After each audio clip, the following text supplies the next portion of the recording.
बिस्मिल्लाहिर्रहमानिर्रहीम। अस्सलाम वालेकुम।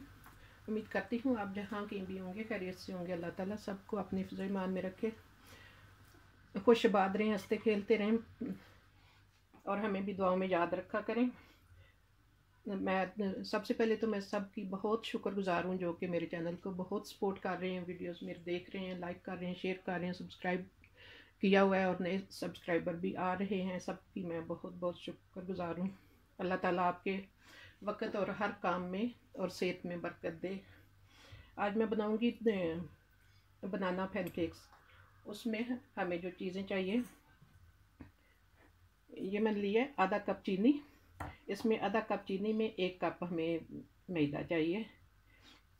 1 कप फुल मैदा, चीनी, 4 बनाना, 4 अंडे चाहिए। इसमें 1 कप समझें कि ये छोटा गिलास 200 मिलीलीटर वाला दूध का है। और थोड़ा सा हमें नमक चाहिए, सारा नहीं, थोड़ा सा हस्बे ज़रूरत इस्तेमाल करेंगे इसमें।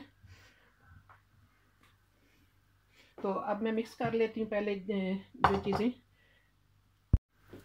अब मैंने चारों के लेस में ये छिलका उतार के डाल लिए, तो साथ ही ये दूध डाल देंगे। इसको हमने इस तरह बनाना है जिस तरह के मिल्क शेक बनाते हैं। ये शेक बना के तो फिर बाकी चीज़ें इसमें शामिल करेंगे, बिल्कुल बारीक पीस के। अब मैंने ये शेक बना लिया है, तो मेरा ख्याल है मैं पहले मक्खन बताना भूल गई हूँ।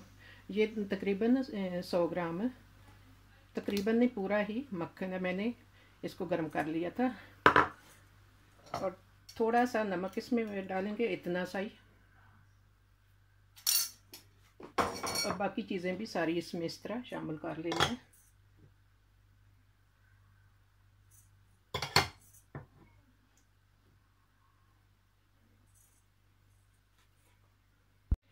अब इन सारी चीज़ों को एक साथ मिक्स कर लेना है, फेंट लेना है। अल्हम्दुलिल्लाह हमारा ये टाइप तैयार हो गया।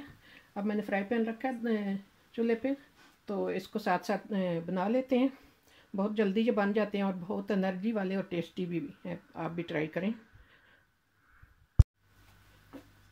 अब मैंने पैनकेक्स बनाने शुरू किए हुए थे, काफ़ी सारे मैंने, आप देख सकते हैं, बना लिए हैं। मैंने कहा इसकी कुछ थोड़ी आपके साथ मैं शेयर करती हूँ पैनकेक्स बनाने का जो तरीका है। ऐसे ही फ्राई पैन को थोड़ा घुमा के तो आराम से, क्योंकि ये लिक्विड काफ़ी नरम है तो फैल जाता है आराम से।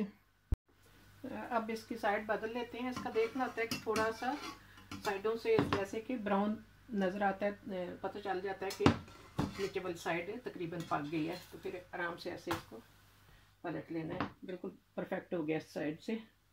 तो साइड जब बदलनी है थोड़ा सा ऊपर से प्रेस करना है, फिर हर तरफ से एक तरह का बनेगा।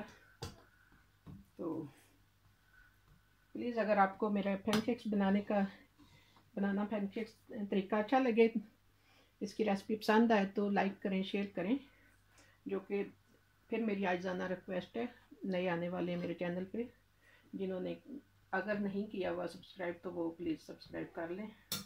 तो अगर आपको कोई रेसिपी में कोई बात कुछ अच्छा नहीं भी लगता तो कमेंट्स करके तो बताया करें।